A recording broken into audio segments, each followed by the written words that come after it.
Hello, beautiful soul. I want to talk with you today about something that has been resurfacing again and again in my work, both personally and with my clients over the last few years.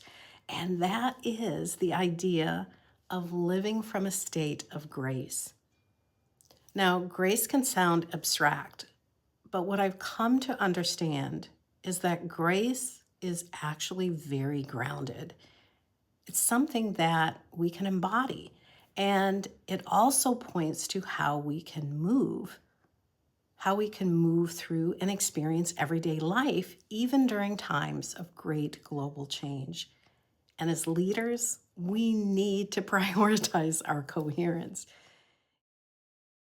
If you stay with me, you'll see a way of relating to life that releases that inner pressure without giving up your sovereign agency.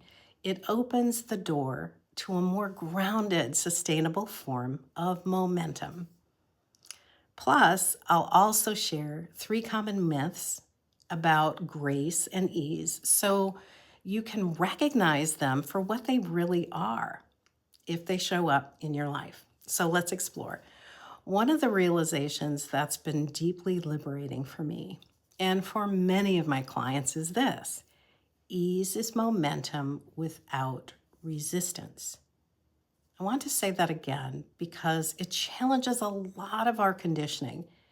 Ease is momentum without resistance. And yet, many of us have been conditioned not to trust ease. We've inherited cultural messages like no pain, no gain, or if it's not hard, it doesn't count, or struggle builds character, or you have to earn rest or happiness. So the experience of hardship and struggle for many, many people quietly becomes a badge of honor. So think of all of the monuments that are built inside stories, movies, and statues. We've been programmed or programmed ourselves to honor struggle. And ease, well, from that perspective, from that conditioning, ease will feel suspicious. We will naturally question whether we can trust it.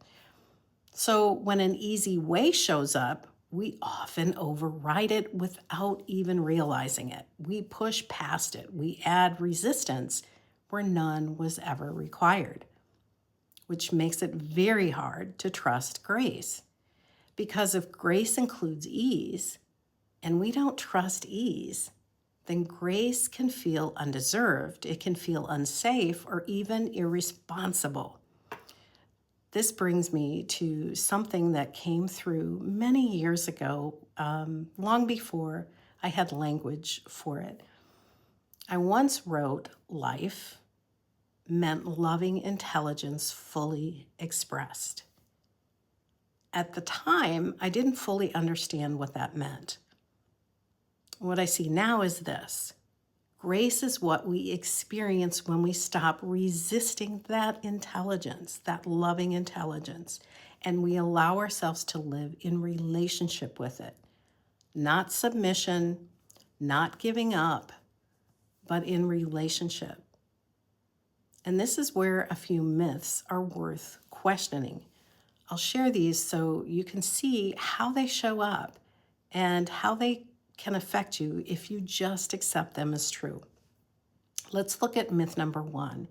Ease means laziness or lack of ambition. Well, this one runs deep in our culture, doesn't it?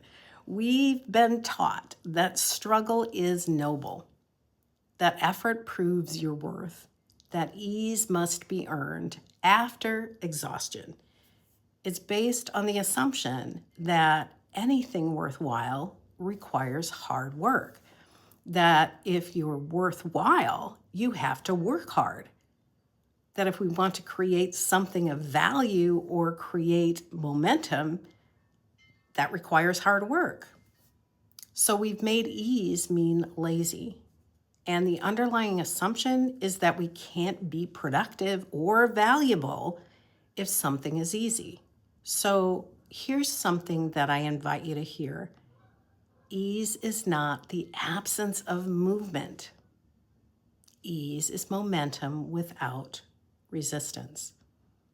Nature doesn't struggle to grow. It takes the path of least resistance.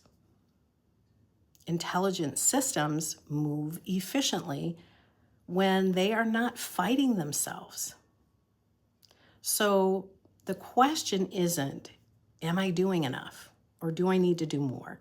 It might be, where am I adding resistance out of habit?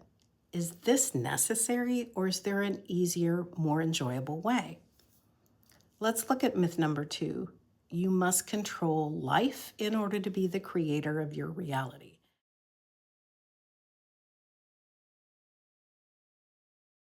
Well, this is a subtle but exhausting one. A lot of modern teachings emphasize control.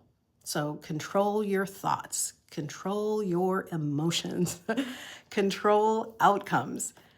But from both a spiritual and a quantum perspective, reality is relational. You are not here to dominate life. You are not here to manage the universe. You are a participating creator within a responsive field. So grace shows up when you stop trying to outperform life's intelligence and instead you begin to collaborate with it. That collaboration requires listening, timing, attunement, not force. And one of the ways to learn how to listen is to create space for it and to listen to your inner guidance. And I will leave a link in the description to my soul language dictionary. You can download it for free, and the link will be in the description. Let's look at myth number 3. Ease and grace come after everything is resolved. Well, many of us live as if ease is a reward, something we'll finally get once things calm down or once we're done. But ease and grace are not destinations, they are orientations. They are how we are seeing and doing life. Ease and grace arise when your intentions, your nervous system, your values, and timing are coherent. Not perfect, coherent.